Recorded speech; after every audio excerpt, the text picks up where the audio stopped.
Les hommes pourraient s'inspirer des femmes par rapport à la régularité de leur investissement et par rapport à l'objectif qu'elles se donnent. Aujourd'hui, on sait que les femmes investissent beaucoup moins que les hommes et c'est lié surtout à une notion de comportement. Les hommes sont plus impulsifs et prennent plus facilement des risques sans en regarder peut-être tous les contours.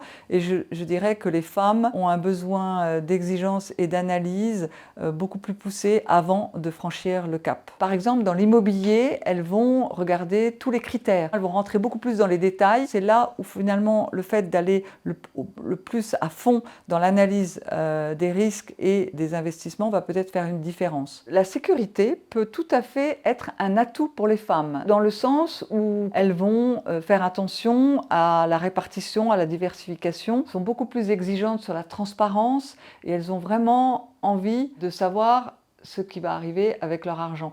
Les hommes, par rapport au risque, sont beaucoup plus joueurs et vont peut-être être moins exigeants, vont faire une confiance peut-être un peu plus spontanée. On s'aperçoit que quand les femmes investissent, elles ont une performance sur le long terme que les études ont estimé à plus 1 à 2% par an par rapport aux hommes, ce qui est quand même très significatif au bout de 20 ans. Et il existe encore une marge considérable avant d'avoir une égalité par rapport à l'investissement et par rapport à la constitution de patrimoine entre les hommes et les femmes. Il y a une prise de conscience. Les jeunes générations sont beaucoup plus conscientes de l'importance d'investir.